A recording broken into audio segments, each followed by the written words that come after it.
So I was thinking a little bit about about change, like change as in change in life, like a situation changing. And for me, I'm gonna talk about it through the lens of the Bhangra team at my school, because I don't know, that's just what's relevant to me. But I'm sure that it can apply to other stuff too. But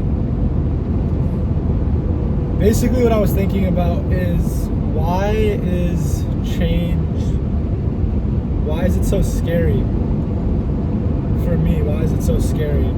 And the conclusion that I came to is that it's scary because I suck. So what do I mean by that? To be less blunt about it, I think it's because I wasn't confident. Like, when I was thinking about change, let me back up for a second. When I say change on the team, I mean like a new class coming in, right? A new crop of freshmen. And I was just worried about how that would change things. But I don't know if I mentioned this before, but Alex Hormozy, this entrepreneur, one of the things he says is that fear exists only in the abstract and not in the specific. So what does that actually mean? It's like when you say, oh, I'm worried about this, or I'm nervous about this, like I'm worried about the team changing, like what actually am I worried about? If you sit down and think about the next the next level of that, like below the surface of this just fog of worry, what is it exactly that you're worried about? For me, I think it turned out to be that I was worried about losing my spot on the team, not from a dance perspective, but from a social perspective. And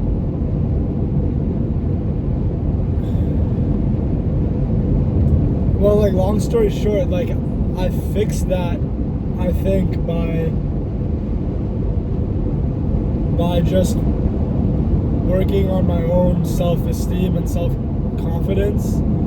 Because once you're kind of secure in yourself, and again, I don't want to make it seem like I'm all the way there yet, I'm definitely not, but I'm farther along than I was a few months ago. Once you're more secure in yourself, it's kind of in this scenario, all right, I know my friends are still going to be friends with me, right? It's how do I fuck, dude, I don't know how to talk about this. I think when you're not confident in yourself, a lot of times in social situations, it feels like you're trying to earn your spot almost. It's I was writing this down in my journal the other day, and I was thinking about how it almost feels in a way you're giving a business pitch. It's you're always on your toes to keep them engaged, because you know that their time, they are the prize, I guess, or they are what is desired, right? The investor in this hypothetical business scenario. So you're always on your toes trying to make sure that they're engaged, make sure that whatever, right? So you don't really get a chance to relax, and in a way, I think I used to feel like that in conversation. I'd be so aware all the time of how people were responding to me when I was talking. A great example of this. So in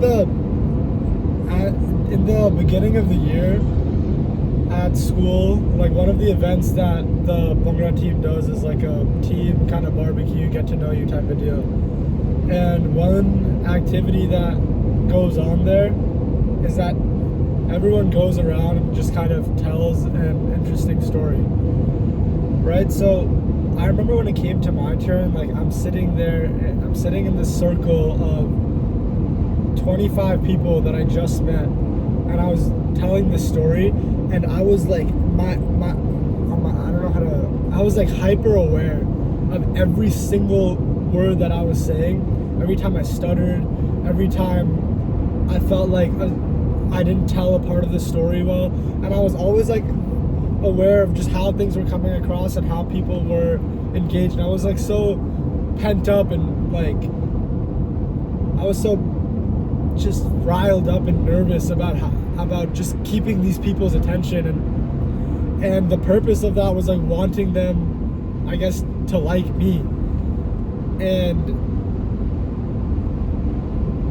there's two things to that. Like I don't think that being aware of what you say and how you say it is a bad thing, because improving your speech, I guess, is a very, very useful skill. But for me, the reason behind why I was doing that is very unhealthy, which is what I'm trying to get at, right? This idea of like you need to earn your spot. And I also don't want to like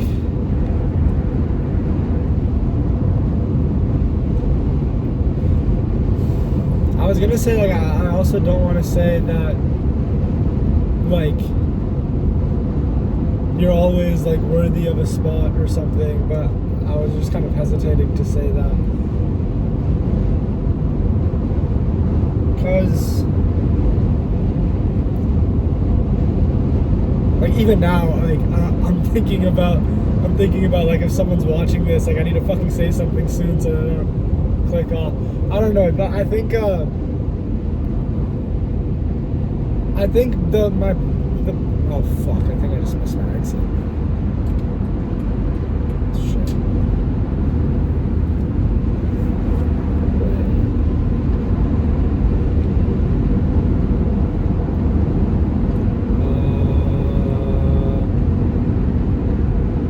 Yeah, Hikey, I just missed the exit. Oh my, wait, no, did I? No, I didn't. Okay, yeah, what I was trying to get at was, like, I think once you're,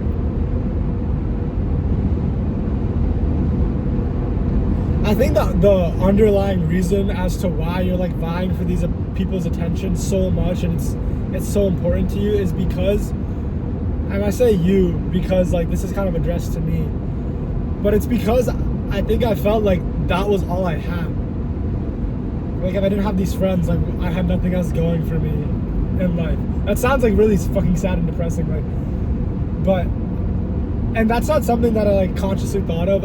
This is just something that, this is just like a frame that I'm applying to how I was acting. Like I wasn't consciously thinking like, dude, these friends are the only thing I have, but I think that's where it was coming from. So the way that you get over that, I think, is just have other shit going for you, like in life. And it doesn't mean like have a fucking, doesn't mean like you have to have like a business and all, like, and just like, but just like have something that you're doing, right? Like don't have this be the only thing that, don't have like social situations be the only thing that you were doing. Which I don't know if that makes sense, but it's like to put an example to it. Like for me in my freshman year, like I wasn't working super hard on my classes, so it felt like the only realm in which I could find success was in like social situations and actually dancing and like progressing my dancing. So those were the things that I put time into, and like from the dance side of things, like yeah, I did get better, and from like a social side of things, like yeah, I think I like integrated well. That sounds so weird to say because like it sounds like transactional, but like I made good friends, right? And like that is like in a social situation, like I guess success. But I was so worried because I think I inherently thought like, dude, if I don't have these friends, like I have nothing else going for me. So what does having other shit going for you, why does that fix it? I think it's because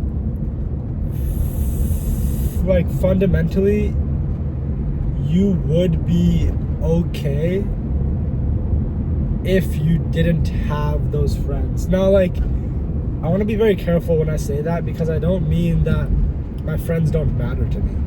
They absolutely matter to me, and if I lost them, it would be devastating.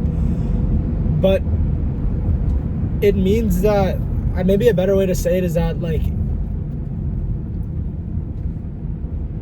I can see myself being able to recover if I lost these friends. Maybe that's a better way to say it. Like, whereas before, I'm like, dude, this is literally like, this is literally all I have. Like, if I don't have this, then like it's over basically.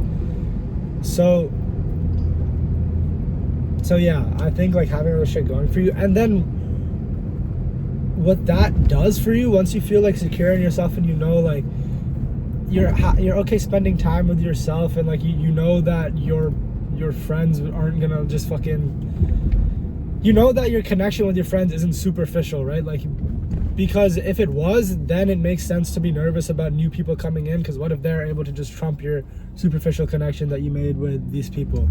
But once you are, I think, again, I keep on saying you, this is addressed to me, but once you're like secure in yourself, then it allows you to accept the fact that connections with the people, for me, on the team are like real and like they're deep, right? And new people coming in isn't going to disrupt that. And I was only able to think that way once, I guess, I don't know, this sounds bad to say, but once I think I became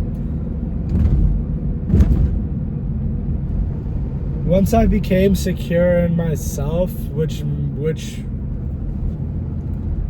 meant subconsciously being okay with the idea of not having these friends. I don't know how to say that, like, without making it sound like I don't care about my friends. Like, I do, but I hope that point got across the way that I wanted it to. And the weird thing is, like, I don't know if ironically is the right like modifier to put to this, but once you are like more confident with yourself, then it swings the pendulum the other way, and from being like scared of new people coming to being excited to meet them, right? It's like, this is so, you start thinking like, dude, this is so cool, like I have a new fucking crop of people that I can meet, like I can't wait, right? And that's a much better place to approach it. That's a much better way to approach it than thinking like, fuck, dude, like now I need to like be on my A game socially, so like these people don't take my spot. Like that's like obviously not a healthy way to think about it, and it just sucks, like, from personal experience. Like, it's but yeah, I don't know, it was for me it was such like a weird again,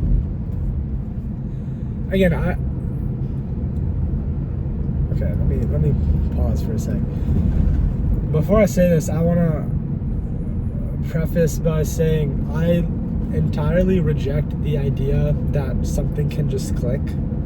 Like, these people online say like, this one time in 8th grade my teacher told me this thing and it changed my life. Like, that's so bullshit. That's not how it works. The reason I say that is because what I was going to say is I was going to tell a little story about how the entire like second semester of college and into the beginning of summer, I was like worried about like, dude, what are these new, like, how are these new freshmen gonna change the vibe of the team? And like internally I was thinking like, am I gonna lose my spot? And it's just funny because like being home this semester and in the summer, like, I was just trying to work on becoming a little more confident in myself, and for me, I was doing that through this kind of like exposure therapy, which I think I talked about in some other video. But the point I was trying to get at is that there was this one day where I was watching one of the like practice videos from the Bhangra team, and I found myself like just looking at these freshmen and being like, bro, I can't wait to meet these guys. And I was just thinking like, wow, dude, that felt so good to be able to have that feeling from my core and not just like say it to say it. And I was like, it felt like a switch. Like, it felt like a very quick but that's not what it was, right? It was like months of work on feeling, on like improving my self-esteem, improving my confidence, but the output of it seemed very quick.